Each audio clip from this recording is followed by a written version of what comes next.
Hi and welcome to the Free State Arts Festival. Today in studio we have another international artist, Christine Otten. Hi Christine. Hi. And welcome.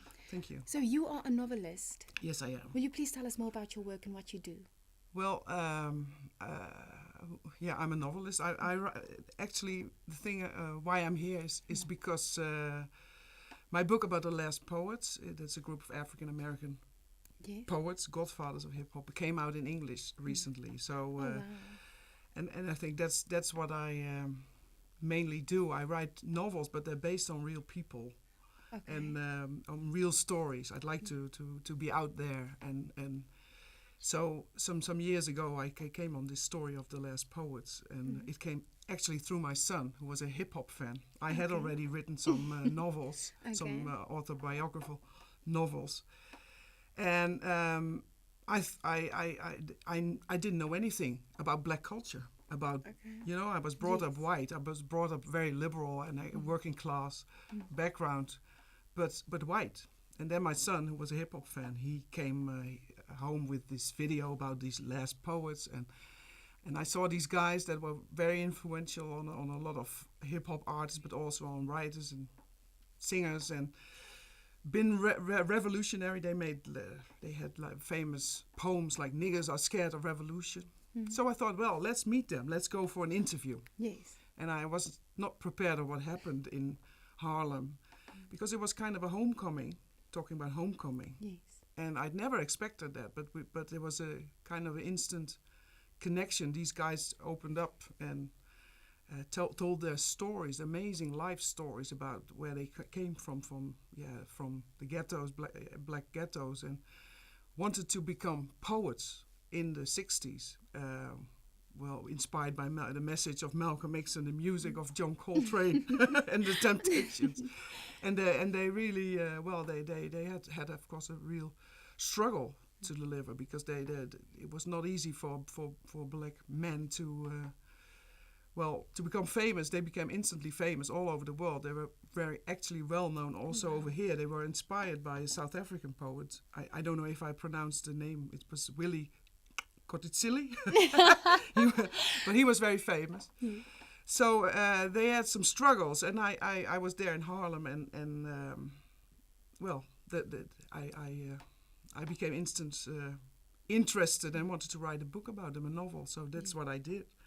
And it was a huge success. Well, yes, it was, but it was also a very big thing to make this book. It was not an easy thing, because as being a white author writing a book about black men and black American men, so you have to go through some changes. Yes. And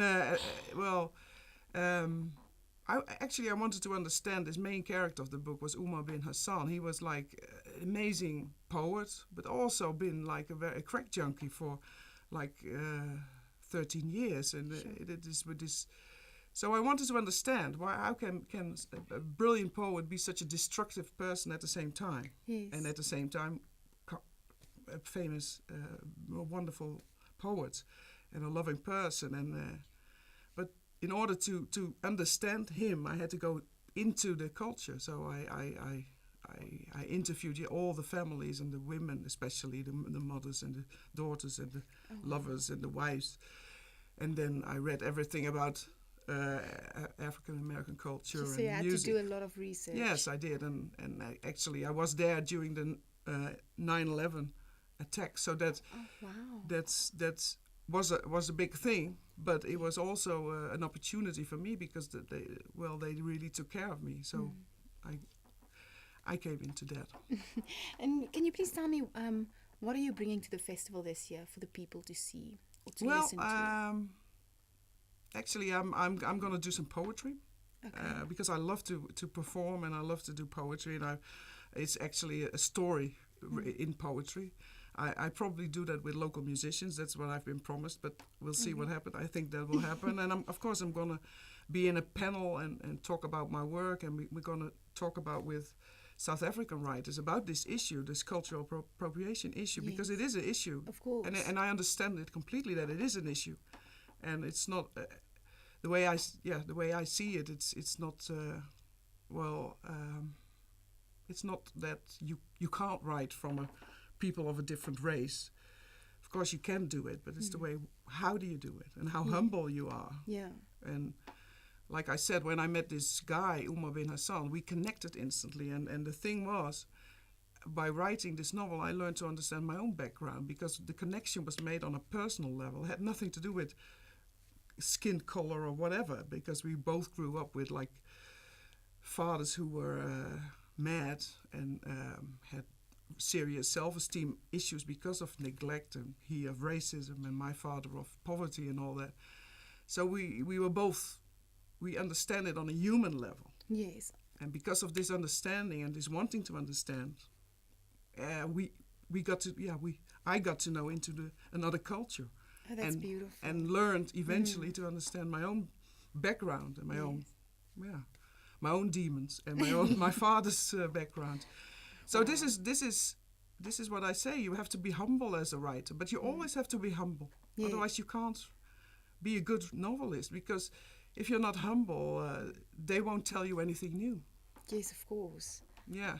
So that's what I say. That's how I think. But I'm really looking forward meeting the South African writers and learn from them. Oh, I hope you enjoyed so much. Yeah, I will. Well, thank you for your time. We appreciate it. Yes, thank you so much. Don't miss out who writes on whose behalf at the Oase with Soul this year at the festival. Thank you.